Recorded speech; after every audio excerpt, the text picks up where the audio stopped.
요한계시록은 사도 요한이 반모섬에 유배되어 있는 상태에서 예수 그리스도께 계시를 받아서 쓰게 된 묵시입니다. 지난번 에스겔 설교 때 말씀드렸던 것처럼 묵시라는 것은 주로 비유적인 표현들이 많이 등장합니다.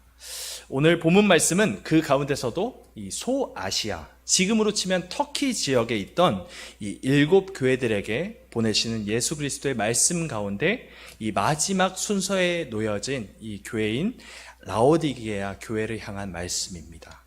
먼저 라오디게아가 어떤 지역인지 잠시 살펴보고자 하는데요. 먼저 라오디게아는 로마 제국 가운데서도 아주 유명한 지역으로 손꼽히는 그런 도시였습니다. 라오디게아는 무역과 금융산업이 매우 발달한 곳이어서요. 은행이 아주 많았다고 합니다. 그렇기 때문에 부자 도시로 첫 번째 유명했습니다. 오늘날로 치면은 뉴욕의 월스트리트 같은 그런 존재였을 겁니다. 게다가 이 지역에는 연고로 되어서 이제 눈에 바르는 그런 안약 제조 기술이 아주 유명했다고 해요. 그래서 안약 제조로 소문난 의술 학교가 있을 정도였습니다. 또한 라오디게아는 직물공업이 또 발달해서요, 좋은 옷을 만드는 지역으로 또 유명했답니다.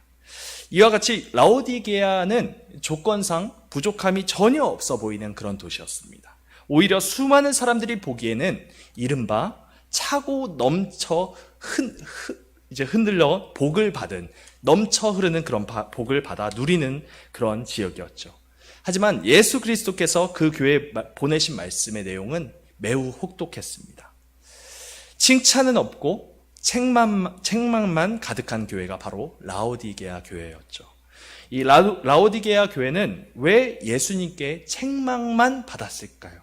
그 교회에 부족한 것은 무엇이었을까요? 오늘 우리는 라오디게아에 선포하신 그 그리스도의 지엄하신 말씀을 통해서 우리의 삶 가운데 주님이 원하시는 것은 무엇이며 또 삶에서 반드시 제거해야 할 것은 무엇인지 그것을 제대로 알고 그대로 순종하는 삶을 살아내시길 간절히 소망합니다. 먼저 첫 번째는 예수님은 라오디게아 교회에 차든지 뜨겁든지 하라 이렇게 말씀하셨습니다. 라오디게아 교회의 행위는 차거나 뜨겁지 않고 오히려 미지근하여서 토하여 버리고 싶을 만한 그런 것이었다는 말입니다. 이 교회의 행위가 어떠했길래 이렇게 말씀하셨을까요? 먼저 라오디게아의 지역적 특성을 설명하겠습니다. 라오디게아는 물질적으로 다 가진 듯 보이는 그런 도시였지만 한 가지 문제점이 있었는데 그것은 바로 물 문제였습니다. 이곳에는 수원지가 없었다고 해요. 흐르는 강이나 지하수 같은 것이 터져나오지 않았기 때문에 물 공급이 원활하지 않았습니다. 그렇기 때문에 근처 도시에서 물을 끌어다 사용할 수밖에 없었던 형편이었죠. 이 라오디게아 북쪽에 있는 히에라볼리라는 도시, 들어는 보셨을 거예요. 이 히에라볼리라는 도시에 온천이 있었다고 해요. 그래서 이 온천에 여기서부터 그 라오디게아까지 수로를 연결해서 온천물을 끌어다 썼고요. 또 남쪽에는 우리가 잘 알고 있는 골로새서로 유명한 이 골로새라는 도시에서 이 지하수를 공급받아서 끌어다 썼다고 합니다. 하지만 이 히에라볼리, 북쪽에 있는 히에라볼리와 남쪽에 있는 골로새는 라오디게아와 적어도 10km 이상 떨어진 지역에 있었기 때문에 뜨거운 온천물과 또 차가운 지하수가 수로를 통해서 라오디게아로 도착할 쯤에는 이미 열 때문에 미지근하여질 수밖에 없었던 거죠. 식혀지거나 달궈졌기 때문입니다. 라오디게아 교인들에게 뜨겁거나 차지 않고 미지근하다는 이 표현은 매우 이 라오디게아 교인들에게 친숙할 수밖에 없었던 표현이었습니다. 자신들이 물을 마실 때마다 불평했던 문제, 왜 이렇게 미지근한 거야, 토하고 싶어, 이런 표현들이 사실 자신들이 겪었던 물 문제뿐만이 아니라 그들의 영적 상태 그 자체였다는 것을 예수님께서 신랄하게 꼬집으면서 책망하신 것입니다. 두 번째로 예수님께서 라오디게아에게 하신 말씀은 부족함이 없다 하나였습니다. 17절을 함께 보시면은 내가 말하기를 나는 부자라 부요하여 부족한 것이 없다 하나 내 공고한 것과 가련한 것과 가난한 것과 눈먼 것과 벌거벗은 것을 알지 못하는도다 이렇게 말씀하십니다. 라오디게아는 세상의 가치관으로 보았을 때는 최고의 도시였습니다. 시민들은 물질적으로 부족함을 전혀 느낄 수 없는 그런 삶을 살았으며 아주 풍요롭고 윤택한 삶을 살았습니다. 라오디게아 교회의 성도들 역시 이러한 풍족함을 누리며 살았던 것 같습니다. 그러나 예수님이 보시기에 라오디게아 교회는 처절할 정도로 가난한 모습 그 자체였습니다. 겉으로 보기에는 번지르르해 보이지만 실제의 모습은 공고하고 가련하고 가난하고 눈멀고 벌거벗은 상태였기 때문입니다. 앞서 설명드렸던 것처럼 라오디게아는 무역과 금융이 발달한 그 당시에 월스트리트와 같은 곳이었기 때문에 돈이 참 많이 융통된 그런 지역이었습니다. 그 당시 화폐는 로마의 황제가 직접 찍어내는 금화 또는 은화 같은 것이 통용이 되었는데요. 로마가 만들어냈던 금화나 은화는 원래 순도 100%였습니다. 그림을 잠시 보시면요. 24K 금에 황제의 얼굴이 찍힌 이러한 것이 금화였습니다. 그런데 이것이 네로 황제가 즉위하고 로마 제국의 재정 형편이 안 좋아져서 구리와 같은 금속을 조금씩 섞기 시작했다고 합니다. 구리가 섞인 금화는 겉으로 보기에는 사실 두 개 보기에는 별로 다를 것이 없어 보입니다. 첫 번째 그림은 로마 초대 황제 아우구스투스의 금화였고요. 두 번째는 네로 황제의 금화입니다. 똑같이 보면 별로 다를 것이 없이 반짝반짝하죠. 하지만 다른 것이 하나 있습니다. 무게가 다릅니다. 이러한 현상들이 네로 황제 이후로부터 더욱 심해져서 금화의 순도가 점점 낮아지게 되었습니다. 그렇기 때문에 이 네로 황제 이후에 살았던 이 라오디게아 교인들은 라오디게아 사람들에게 있어서 돈을 많이 다루기 때문에 이러한 문제들이 이슈화되어 있는 상태였습니다. 그런데 18절에 보면은 내가 너를 권하노니 내게서 불로 연단한 금을 사서 부유하게 하라, 이렇게 예수님께서 말씀을 하신 것입니다. 여기서 불로 연단한 금이란 정금 또는 순금을 말합니다.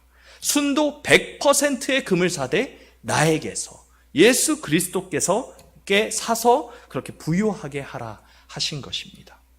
예수님께 살 수 있는 순금이란 곧 순전한 믿음을 뜻합니다. 디모데 후서에서도 우리로 하여금 거짓이 없는 믿음을 가지라, 이렇게 말씀하는데요. 겉보기에는 번지르르해 보이지만 사실 우리의 믿음에 거짓이 섞여 있는 경우가 너무나도 많습니다. 비진리와 섞여서 쓸모없는 믿음이 되어버리는 그런 경우가 얼마나 많은지 모릅니다.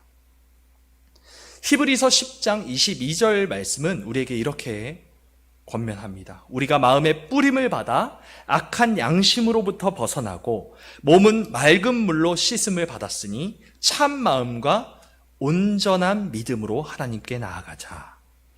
이 믿음이라고 다 같은 믿음이 아닙니다. 순전한 믿음, 거짓이 없는 믿음, 온전한 믿음이 있는가 하면 믿음에 거짓이 섞인 가짜 믿음, 온전치 않은 그런 믿음이 있다는 것이죠. 우리가 사는 이 세상은 라오디게아화 되었습니다. 라오디게아가 자랑하던 은행과 금융 시스템은 비교도 안 될 만큼의 최첨단의 금융 시스템을 소유한 요즘이 아닙니까? 은행 가서 입출금을 할 필요도 없이 이제는 스마트폰으로 모든 금융 거래를 다 하는 시대입니다. 우리가 사는 이 시대는 그 어느 때보다 부족함이 없는 시대입니다. 전 세계의 인류가 이토록 부유하고 풍족하게 살아온 역사가 전무합니다. 돈이 넘쳐나고 거리에 물건이 넘쳐납니다. 제가 어렸을 적, 여러분들이 듣기에는 좀 우스울 수도 있겠지만 제가 어렸을 적에는 교회가 전도를 이렇게 했습니다. 여러분들도 아실 거예요. 커다란 북 하나 어깨에 메고요, 쾅쾅 치면서 거리를 돌아다녔습니다. 나팔 불기도 하고 피리를 불기도 하고, 그럼 그 뒤에 아이들이 졸졸 따라오죠. 그렇게 교회에 도착합니다. 그러면 간식을 나눠주고 복음을 선포합니다. 그렇게 예수님을 만나고 신앙생활 하던 분들이 지금 이 자리에도 있을지 몰라요. 하나 둘이 아닙니다. 그때만 해도 이 땅에 정말 부족함이 많았습니다. 결핍이 넘쳐났죠. 하지만 부족한 만큼 하나님의 은혜 또한 넘쳐 흘렀습니다. 하지만 지금은 어떻습니까? 아이들에게, 청소년들에게 간식 줄 테니까 교회 나와라 이런 말하면 이상하게 쳐다볼 것입니다. 최근 제 친구 전도사님이 중등부 설교 후에 성경 퀴즈를 마치면 3만 원짜리 문화상품권을 준다고 공약을 걸었어요. 하지만 아무도 거기에 열광하거나 반응하지 않았습니다. 퀴즈를 마치지도 않았어요. 교회에서 아무리 새롭고 재미난 사역을 고안한다 해도 아이들이 식상해만 합니다. 이미 유튜브와 같은 곳에서 수많은 컨텐츠들을 소비하면서 간접 경험을 하고 있기 때문입니다. 그래서 아이들에게는 새로운 것이 없어요. 선생님도 필요가 없죠. 스승도 필요가 없습니다. 유튜브가 새로운 것을 가져다 주고 새로운 것들을 간접 경험하게 만들어주고 새로운 지식을 가르쳐주기 때문입니다.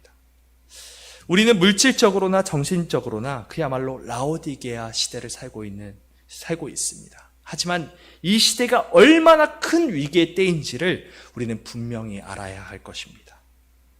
수많은 전문가들이 말하기를 지금 우리는 지구의 수명을 당겨 쓰면서 엄청나게 많은 물건을 생산하거나 소비하고 있다고 그렇게 말하고 있습니다.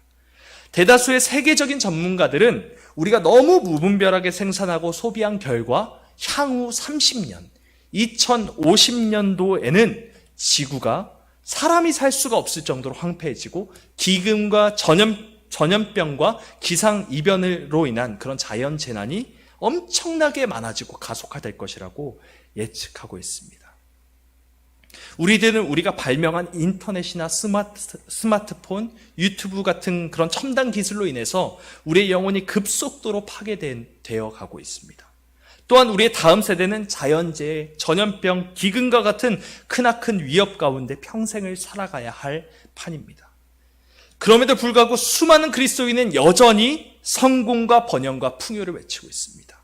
더 좋은 학벌을 가져야 하고 더 좋은 직장을 가져야 하며 더 좋은 주택을 소유해야 복받은 사람이라고 생각하는 경우가 우리 가운데 허다하게 많습니다.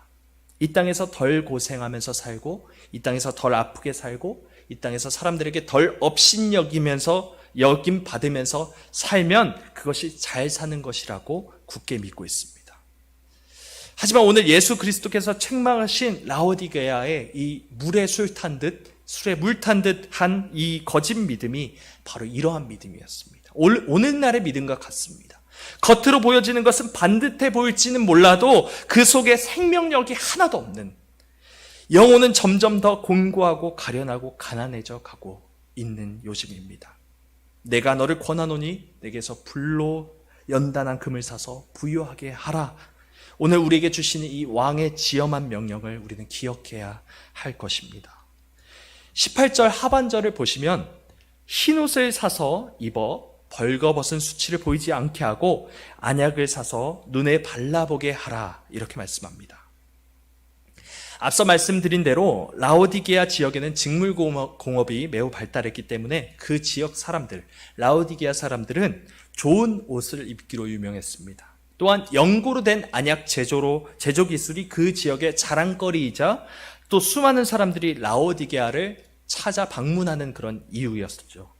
그렇기 때문에 라오디게아 성도들 역시 이러한 지역 특성을 자랑스럽게 여겼던 것 같습니다. 오늘날은 어떻습니까?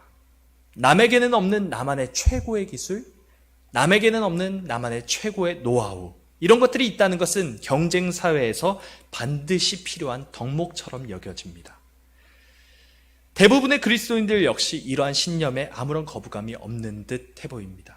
남보다 뛰어나고 남보다 더 잘나고 남보다 훌륭해지는 것을 목표로 두고 심지어 이것을 신봉하기까지 하는 이러한 사회 속에 살아가는 우리들에게 가장 필요한 것은 무엇일까요? 예수님께서는 라오디게아 교회에게 내게서 흰옷을 사서 입어 벌거벗은 수치를 보이지 않게 하라, 이렇게 말씀하십니다. 라오디게아 교인들이 영적으로 벌거벗겨져서 수치를 드러내고 있다는 반증입니다. 이것을 가릴 수 있는 것은 최상급 직물로 짜여진, 섬세하게 짜여진 명품 옷이나 명품 백이 아니라 예수 그리스도만 가지고 계시는 흰 옷, 즉 의의 옷입니다. 또한 라오디게아 교인들은 자신들이 만드는 안약의 효능과 효과는 자랑할 줄 알았지만 정작 자신들의 영적인 눈이 멀어 있다는 것을 깨닫지 못하고 있었습니다. 예수님은 그러한 라오디게아 성도들에게 나로부터 안약을 사서 눈에 바르라 이렇게 말씀하신 것입니다. 이 말씀 가운데 우리는 분명한 진리를 얻게 됩니다. 금을 사든 옷을 사든 안약을 사든 그것들이 made in heaven, made by Jesus Christ, 예수 그리스도로 인하여 만들어진 것이어야만 한다는 것입니다. 예수 그리스도께서 주시는 것이 아니라면 그것은 아무 소용이 없습니다. 예수 그리스도만이 우리를 부욕해 하십니다. 예수 그리스도만이 우리를 온전케 하십니다. 예수 그리스도만이 우리의 수치를 가리시며 우리의 눈을 환하게 밝히십니다. 우리는 어떻습니까? 우리는 예수 그리스도만을 바라보고 있습니까? 아니면 예수 그리스도도 바라보고 세상도 바라보고 있습니까? 이 세상은 우리에게 끊임없이 비진리를 진리처럼 보기 좋게 포장하여 우리를 속여서 그 상품을 팝니다. 세상이 파는 것은 이 땅에 속한 것이며 이 땅에 속한 것은 모두 made by 사탄 딱지가 붙어 있습니다. 성경은 분명하게 말씀합니다. 이 땅에 단 두 부류의 사람이 존재한다고 말이죠. 하나님의 자녀, 마귀의 자녀.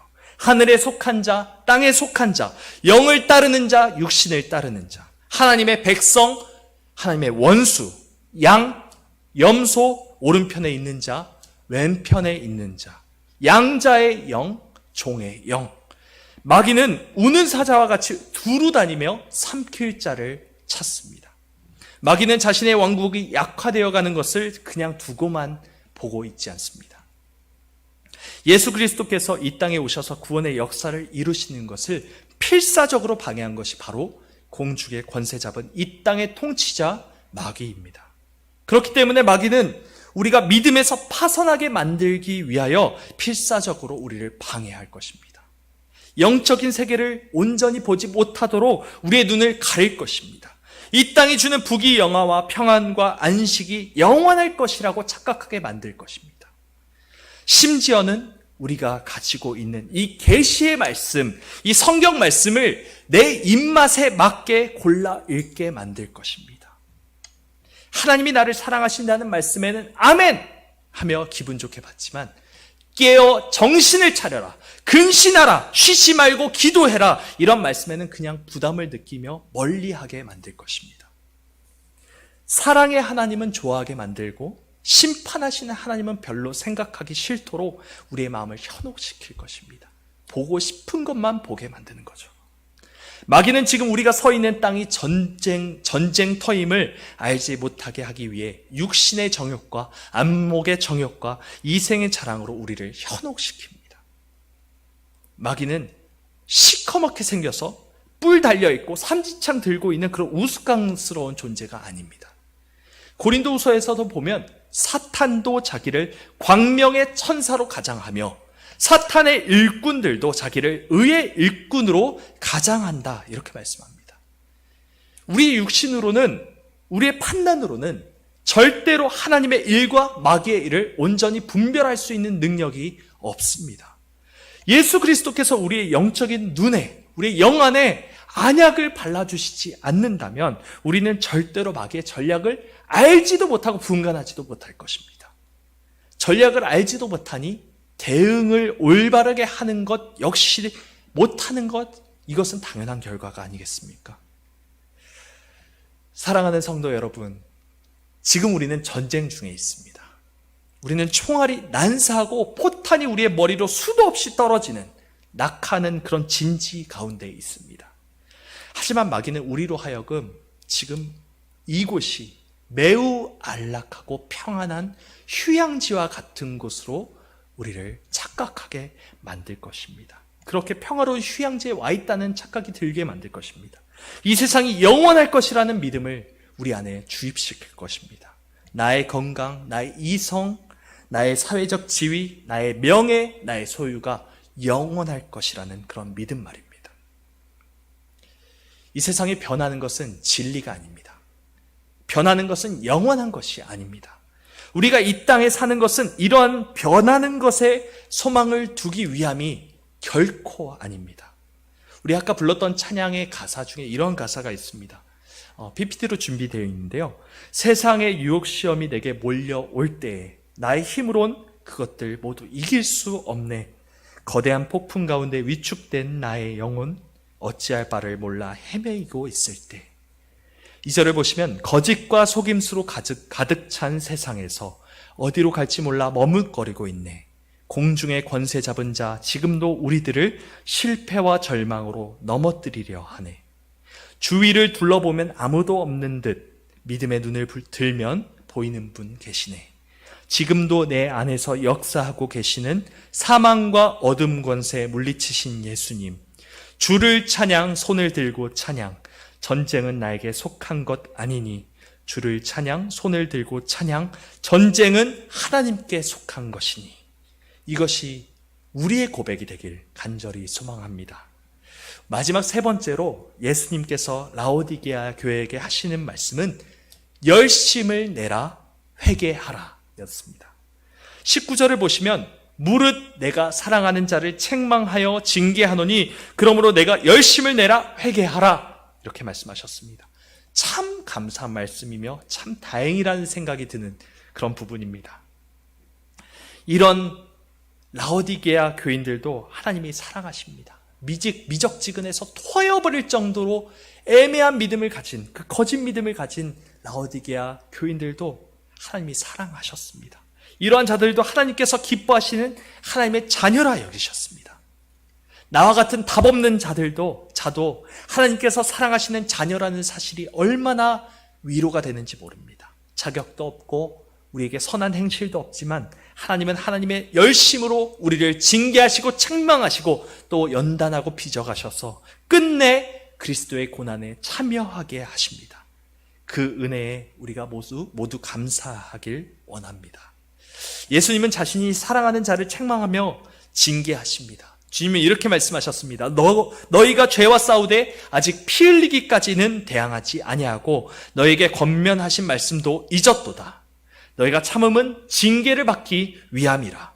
징계는 다 받는 것이거늘 너희에게 없으면 사생자요 친아들이 아니니라. 예수님께서는 우리가 순전한 믿음을 갖고 이 세대를 분별하면서 죄와 싸우되 피 흘리기까지 싸우기를 원하십니다. 그것이 우리가 살 수 있는 유일한 길이기 때문입니다.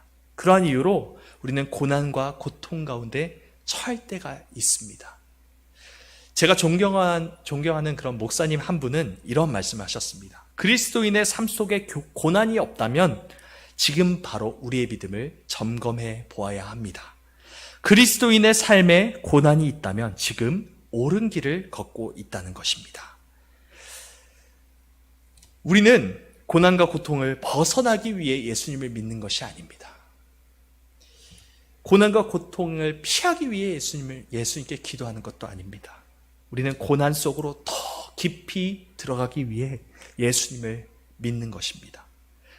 성경 베드로전서에서는 이렇게 말씀합니다. 오히려 너희가 그리스도의 고난에 참여하는 것으로 즐거워하라. 이는 그의 영광을 나타내실 때에 너희로 즐거워하고 기뻐하게 하려 함이라. 이렇게 말씀합니다. 지금 나의 삶 가운데 이해할 수 없는 삶의 문제와 고통이 있습니까?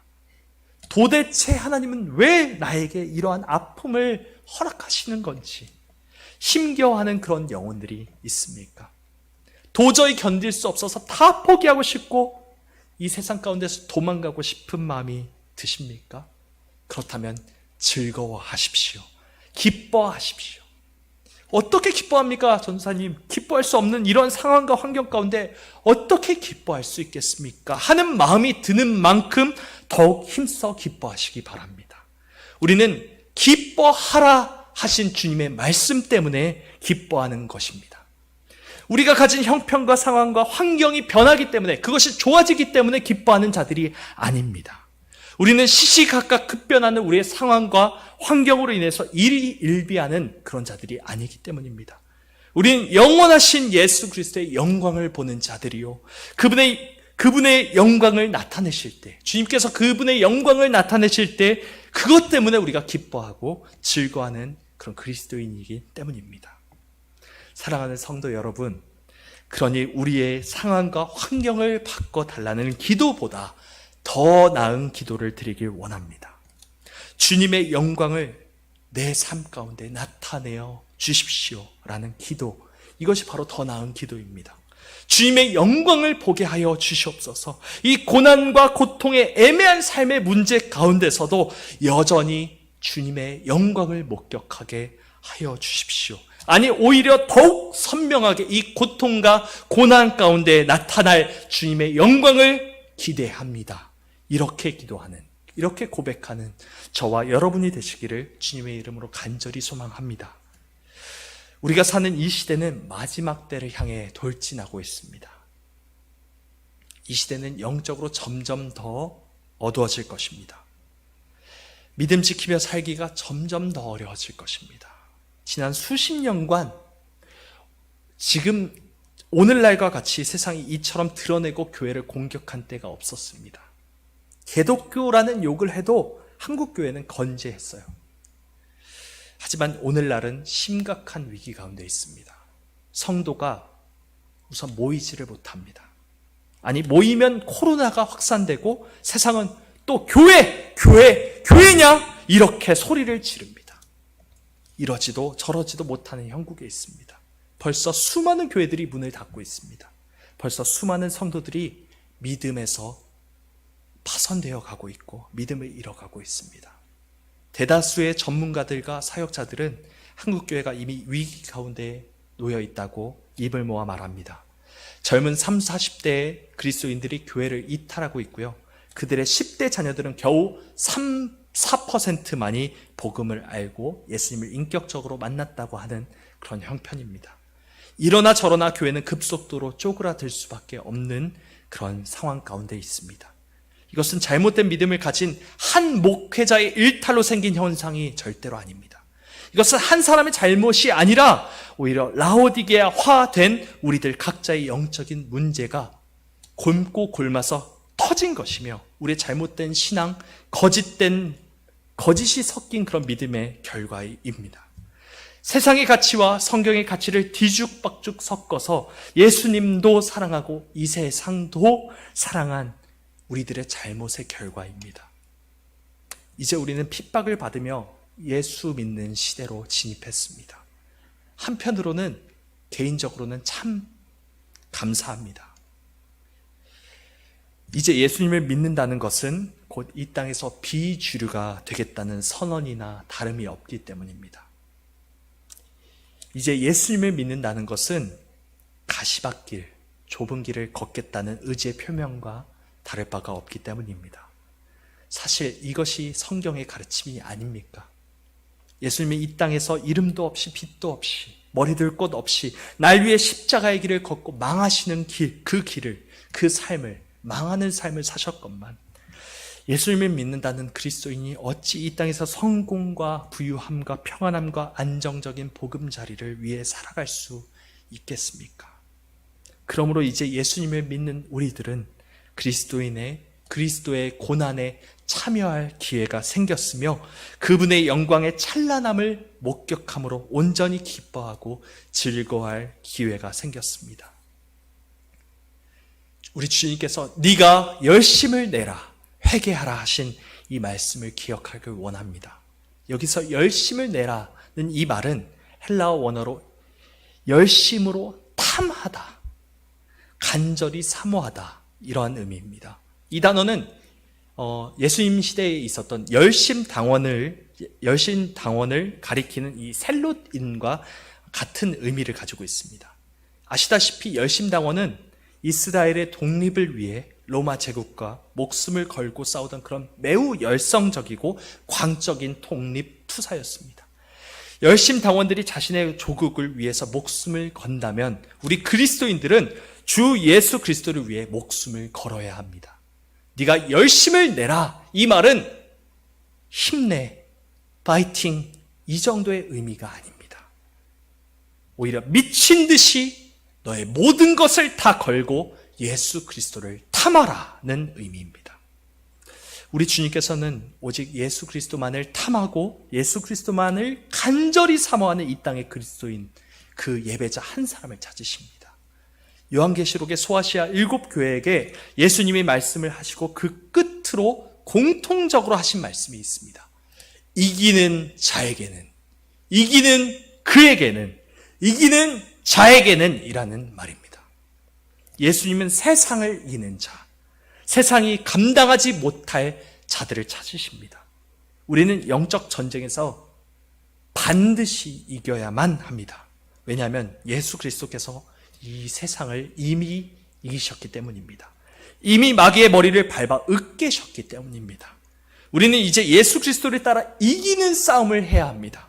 우리는 우리 삶 가운데 이익이 있는 것에 매우 적극적으로, 전략적으로 그렇게 계획하면서 움직이고 있지 않습니까? 여름 휴가를 보내려고 해도 계획을 하는 것이 마땅한 이치인데 영적 전투에는 그렇지 않을 때가 우리에게 너무나도 많습니다. 너무나도 미운적으로 미적지근하게 임합니다. 전쟁을 치르려면 치밀하고 완벽한 전략을 짜야 합니다.